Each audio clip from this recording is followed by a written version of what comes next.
Hey guys, RanterInShades here, exercising my First Amendment rights vlog style. Before I begin this video, I just want to give a special thanks to two YouTubers I got into this year that have been becoming real favorites of mine as of late. Finn McKenty, the Punk Rock MBA, and Become the Knight, aka Mike the Music Snob, for putting out two brilliant videos that inspired me to create this video. Originally, I was thinking of doing a word analysis about the word dead, but I sort of already tackled the idea in a few videos I've already made in the past, such as my Gene Simmons video, my Is There Really No Hope for Metal video, my This Band Is Going to Be Forgotten video, and my hologram video. I feel like I already got my point across in those videos, but I'm wanting to provide one thing in this video that not a lot of people perpetuating the rock is dead narrative seem to want to, and that's logical solutions. If it feels like I'm regurgitating shit from Finn or Mike, or even from myself, you're well within your right to feel that way, but I hope I can bring something new to this discussion about why I hate this argument. Personally, I think the more we talk about the rock is dead argument, the more we can think of how to counter the idea, and in doing so, the discussion will feel less like a lamentation and more of a constructive motivational tool for the future. So to start things off, let me get this out of the way. Are rock and metal dead? I think no.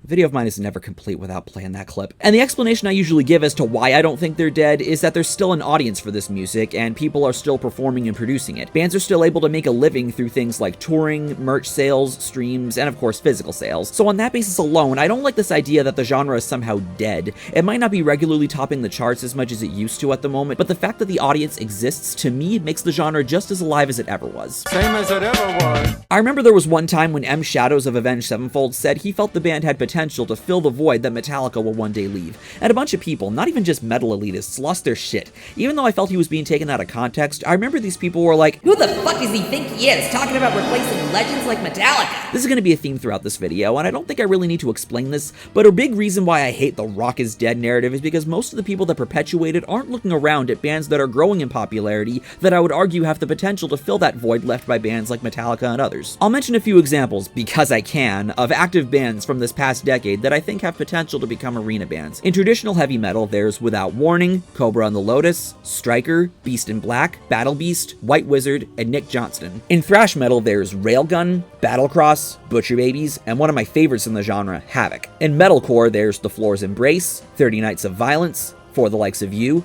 Into the Flood, Like Moths to Flames, Wage War, and Within Sight. In alternative rock, there's Strangers You Know, Wolf Alice, Boston Manor, Microwave, Saint Motel, Bad Flower, Don Broco, and Shakeout. In hardcore, there's Can't Swim, 100th, Turnstile, Anchors, The Full Blast, Knocked Loose, and Such Gold. In post-hardcore, there's Get Scared, Red-Handed Denial, Citizen, Hello Atlantic, Being as an Ocean, There, Hands Like Houses, Ice Nine Kills, and one of my favorites, Issues. In pop punk, there's Joyce Manor, Stand Atlantic, Bearings, Somos, Sorority Noise, Like Pacific, Master Intruder, Trash Boat, Belmont, Real Friends, Knuckle Puck, and of course one of my favorites, State Champs. In alternative metal, there's Through Fire, As Lions, Like a Storm, The Raven Age, Gemini Syndrome, and one of my favorites, Nothing More. If you're wondering why I didn't mention Alter Bridge here, although my point here certainly applies to them, I'm only talking about bands that debuted in the past 10 years. In progressive rock, there's Moron Police, A Marionette, A Fine Line, Little Tybee, Thank You Scientist, Covet, Invalids, The Reign of Kindo, I the Mighty, and of course one of my favorite bands, Chon. And finally, in progressive metal, there's The Omnific, Good Tiger, Nabal of Ascaris, Aeon Zen, Moontooth, Modern Day Babylon, After the Burial, Intervals, The Contortionist, Geff, Haken, Era, Valence, Angel Vivaldi, Pliny, Periphery, Animals as Leaders, and one of my favorites, Polyphia. Alright, that's enough recommendations for one video. The point is, these bands coming on the scene in the past decade, releasing music and still being active at this point in time should be evident enough of rock and metal not being dead, and believing otherwise is an outright insult to these bands. A lot of people in the rock world, whether they be elitists, boomers, or as I like to call them, dads, like to say that pop and rap killed rock and metal just because they're top in the charts.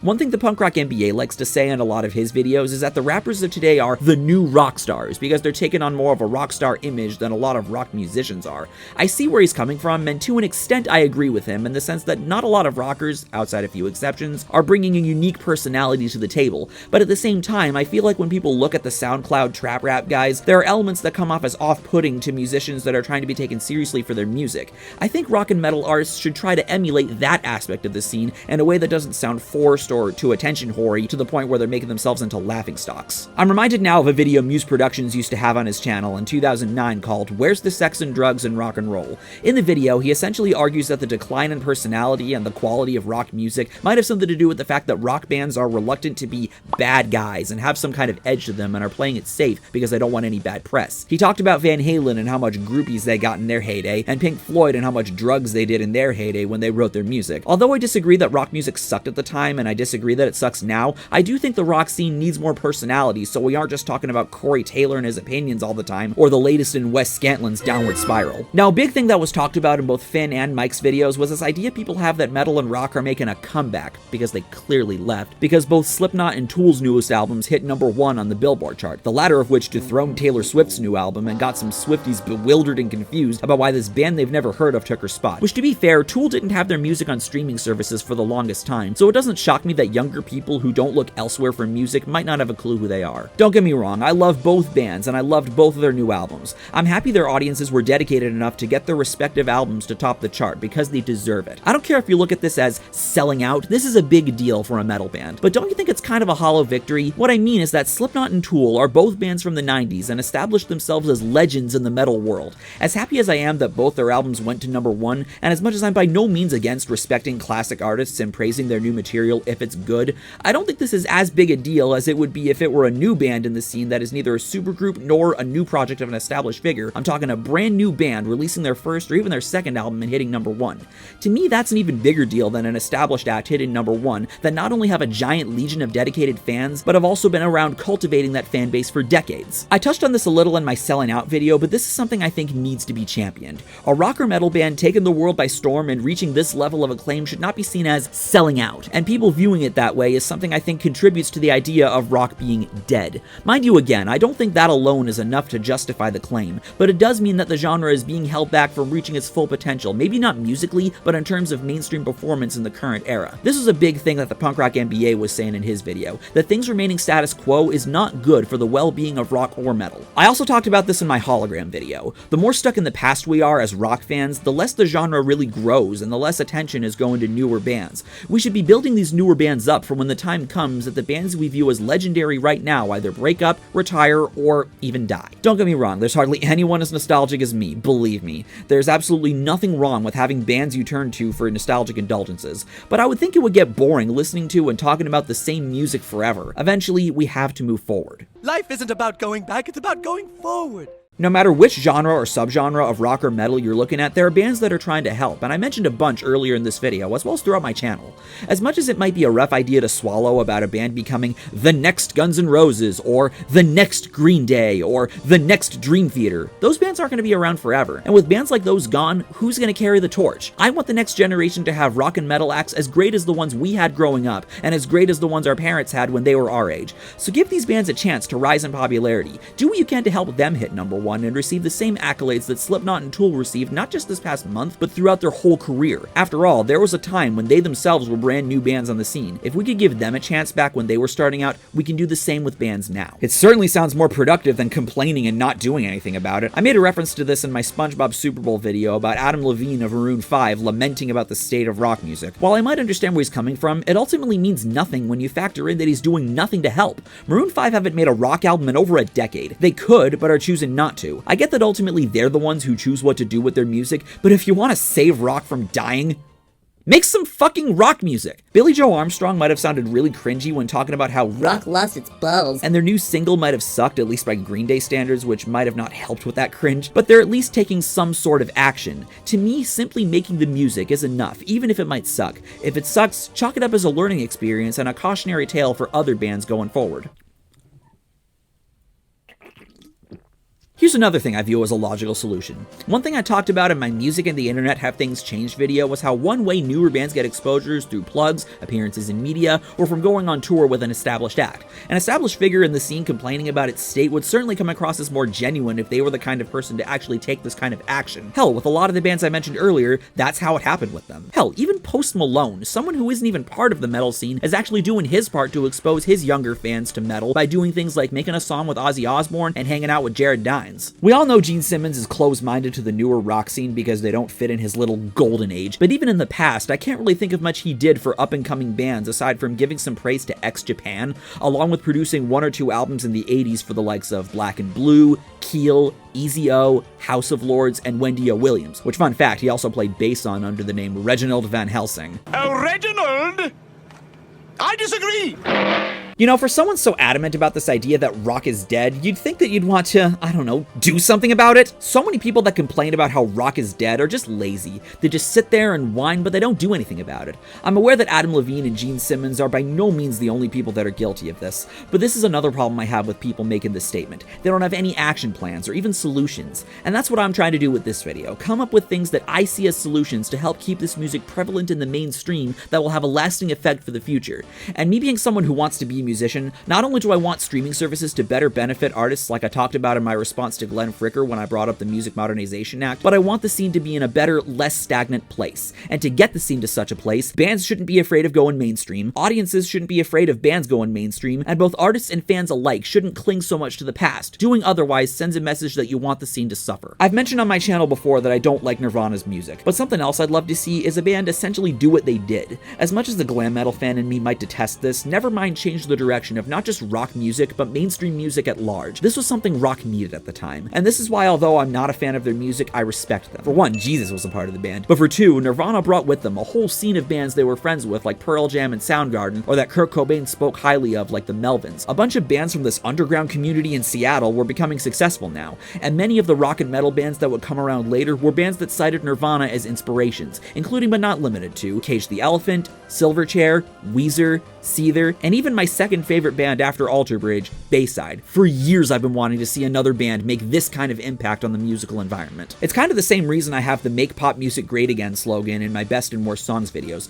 Not only is it me not wanting pop music to suck because it has the potential not to, but it's also me saying pop 2 needs something to take it down a sharp left turn. I remember in 2011-2012 there was a wave of indie pop rock bands like Foster the People, Fun, Imagine Dragons, and the Lumineers that were getting big. And back then I was hoping that this meant pop music was on the verge of essentially having a Nirvana, like I was saying. Granted, these might not be the best bands of all time, but it was something different. And in the world of pop music, having something different come around and take the music world by storm and shift it in a new direction is something I find to be healthy, productive, and necessary. The same can apply to rock and metal. One thing that's kept both genres relevant since their inception is their ability to experiment and evolve. Can you imagine where rock would be if Nirvana didn't get big, or where metal would be if Pantera or Korn didn't get big? As much as I'll always love 80s metal and hard rock and the obscure material I've been able to find, I have to admit, I could see shit being boring and stagnant. Rock would be a genre that would have probably been stuck in time to the point where it would be even less prevalent than people claim it is now. So what do I have to say about that? I'm not going to say that bands shouldn't make music that takes heavy influence from older bands, or that throwback bands like Buckcherry, The Darkness, Airborne, and a band I have a very special video planned where I'm going to talk about them, Greta Van Fleet, need to not be a thing. For fuck's sake, I'm someone who's wanting to make alternative metal music with some pop punk and even prog sensibilities, which isn't what I would necessarily call a new sound, but bands should also try to experiment. After all, a lot of bands we regard as legends today from whatever time period got to where they are by doing some form of experimentation. And we shouldn't scoff at them or tell them, "You're taking a shit on rock and metal," even if they're throwing in some EDM elements like Water Parks, Starset, and Icy Stars do. Wow, they both have star in their names. Or trap beats like what Chon did on Homie and Polyphia did on New Levels, New Devils, or even rap elements like what Rage Against the Machine were famous for. By the way, shut the fuck up with the whole rap and metal don't mix spiel. That is also counterproductive as fuck. This actually relates to one of the biggest reasons I think Issues is one of the best bands out right now. They not only fuse post-hardcore, metalcore, and alternative metal to create what's being dubbed new metalcore, but they're also throwing in some R&B and pop elements to create what I consider a new and interesting sound in rock. But as for other bands trying to experiment or come up with new fusions, give them constructive criticism, sure, but also give them some props for having good intentions with trying to bring something new to the table in rock that will ultimately benefit its future. I would think that's something we want.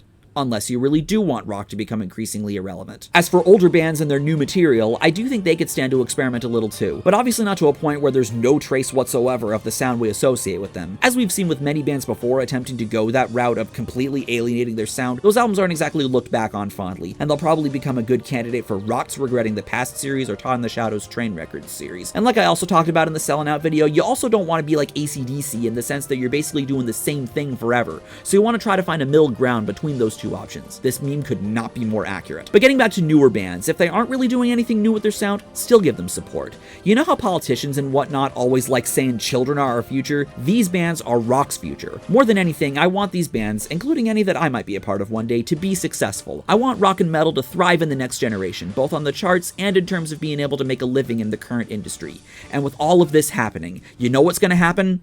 The rock is dead narrative is gonna finally become outdated and irrelevant. Eat your fucking heart out, Simmons. So to close out this video, rock is not dead and it's not dying either, but the state of rock music could stand to improve. And I hope this video gave some insight on how I think it can improve and what I'd like to see going forward. Please leave your thoughts on my analysis and any insight you might have on the subject in the comments below. Also be sure to check out my subscriber feedback survey that's linked in the description if you haven't done so already. Thank you very much for watching this video, take care and have a nice day. I'm Shades, and I'll see you next time.